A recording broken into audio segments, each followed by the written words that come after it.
श्री स्वामी समर्थ. नमस्कार, मी नंदिनी. माझ्या यूट्यूब चॅनलवर तुमचं खूप मनापासून स्वागत करत आहे. तुमच्या मनातील सर्व चांगली इच्छा स्वामी महाराज पूर्ण करो ही स्वामींच्या चरणी प्रार्थना करते आणि आजच्या व्हिडिओला सुरुवात करते. तर पहा, उद्या वार आहे शुक्रवार आणि दिनांक आहे 16 फेब्रुवारी. तर या दिवशी आलेली आहे रथसप्तमी.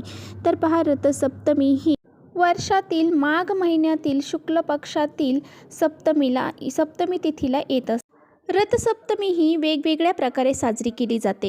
तर पहा, षष्टीच्या दिवशी एकभुक्त राहून सप्तमीच्या दिवशी पहाटे ब्रह्ममुहूर्तावर स्नान करावे. त्यानंतर दीप डोक्यावर घेऊन सूर्यदेवांचे ध्यान करावे आणि नंतर तो दीप गंगेमध्ये प्रवाहित करावा. म्हणजेच काय करायचं आहे, तर एक दिवा प्रज्वलित करून घ्यायचा आहे. तो एक ताटामध्ये ठेवायचा आहे आणि त्या दिव्याने आपल्याला सूर्यदेवांना ओवाळायचा आहे. आणि पहा, ह्या दिवा जो आहे तर आपण सूर्यदेवांना ओवाळल्यानंतर तो पाण्यामध्ये सोडून द्यायचा आहे. त्याचबरोबर आपल्या दारामध्ये अंगणामध्ये पहा, आपल्याला रथाची रांगोळी काढायची आहे, सूर्यदेवांची रांगोळी काढायची आहे, 7 घोड्यांची रांगोळी काढायची आहे आणि रथ काढायचा आहे आणि त्या सूर्यदेवाच्या प्रतिमेची आपल्याला पूजा करायची आहे. आणि पहा, एक मातीचं पोळकं घ्यायचं आहे, त्यामध्ये थोडंसं दूध टाकायचं आहे, थोडेसे तांदूळ टाकायचे आहेत आणि त्याचं दूध हे आपल्याला उतू घालायचं आहे आणि त्याचा नैवेद्य सूर्यदेवांना आपल्याला दाखवायचा आहे. त्यानंतर 7 धान्ये, 7 रुईची पाने, 7 बोरे हे सूर्यदेवांना अर्पण करायचं आहे. म्हणजे पहा, 7 प्रकारची धान्य असतील,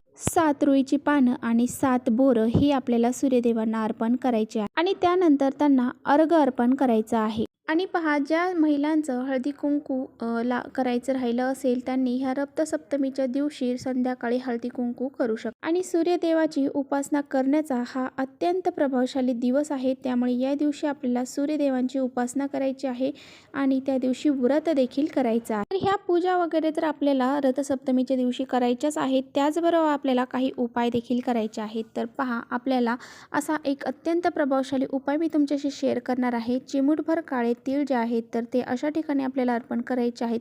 ते जर आपण अर्पण केले तर आपल्या 100 पिढ्यांचे पितृदोष असतील तर ते नष्ट होऊन जातील. त्याचबरोबर आपल्या घरामध्ये धन, धान्य, संपत्ती, ऐश्वर्य हे येत राहील आणि कधीही आपल्या घरामध्ये धान्याची कमतरता भासणार नाही. त्याचबरोबर आपल्या घरामध्ये काही दोष, अडचणी, संकट निर्माण झालेली असतील, नकारात्मकता असेल तर ती दूर करण्यासाठी आपल्याला असा हा एक उपाय आवर्जून करायचा आहे. तो कसा करायचा आहे याबद्दलच आजच्या व्हिडिओमध्ये आपण जाणून घेणार आहोत. त्यामुळे व्हिडिओ कुठे स्किप न करता शेवटपर्यंत नक्की बघा, जेणेकरून तुमच्यापर्यंत योग्य ती माहिती पोहोचेल. आणि आपल्या चॅनलवरती जर नवीन असाल तर चॅनलला लगेच सबस्क्राईब करा.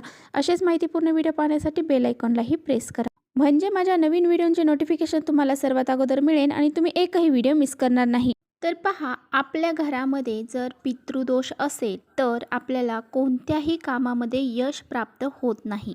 त्याचबरोबर पहा, आपल्या घरामध्ये जर मोठी मुलं आहेत तर त्यांचं लग्न जमण्यामध्ये सुद्धा प्रॉब्लेम्स निर्माण होतात. त्याचबरोबर काही मुलं लग्न झालेली आहेत परंतु त्यांना संतान प्राप्तीसाठी सुद्धा खूप अडचणी निर्माण होतात. त्यामुळे असे काही अडचणी ज्या आहेत तर त्या पितृदोष जर आपल्या घराला लागलेला असेल तर निर्माण होतात. त्याचबरोबर वास्तुदोष घरामध्ये असेल, त्याचबरोबर काही संकट, नकारात्मकता ही जर आपल्या घरामध्ये असेल तर असे काही जे संकट आहेत तर ते आपल्याला निर्माण होतात. तर पहा, रथसप्तमीच्या दिवशी काळे तीळ, पांढरे तीळ या तिळांना अतिशय महत्त्व आहे आणि या दिवशी भगवान सूर्यदेवांचे आशीर्वाद आपल्याला प्राप्त करून घेण्यासाठी, त्याचबरोबर आपल्या घरातला पितृदोष नाहीसा करण्यासाठी, घरामध्ये आर्थिक समस्या दूर करण्यासाठी आपल्याला हा उपाय करायचा आहे. तर आपल्याला काय करायचं आहे, तर आपल्याला घ्यायचे आहेत काळे तीळ. तर आपल्या घरामधून स्वच्छ पाण्याने भरलेला एक तांब्याचा तांब्या घ्यायचा आहे आणि त्यामध्ये आपल्याला थोडेसे काळे तीळ टाकायचे आहेत. आता बघा, हे तीळ टाकलेलं जे पाणी आहे तर ते पाणी आपल्याला सकाळी ब्रह्ममुहूर्तावर, म्हणजे आंघोळ केल्याच्या नंतर ब्रह्ममुहूर्तावर सूर्यदेवांना अर्घ्य द्यायचा आहे, अर्पण करायचं आहे. ते कशा पद्धतीने अर्पण करायचं आहे हे देखील जाणून घ्या. तर पहा, आपल्या डोक्याच्या वर हात आपल्याला करायचे आहेत, म्हणजे तांब्या आपल्या डोक्याच्या वर धरायचा आहे आणि पहा, हे जेव्हा अर्घ्य आपण सूर्यदेवांना अर्पण करणार आहोत त्यावेळेस पहा, आपल्याला ओम सूर्यदेवाय नमः, ओम सूर्यदेवाय नमः या मंत्राचा जप करायचा आहे. त्याचबरोबर आपला पितृदोष नाहीसा होण्यासाठी पितृदेवाय नमः, पितृदेवाय नमः या मंत्राचा जप देखील करायचा आहे.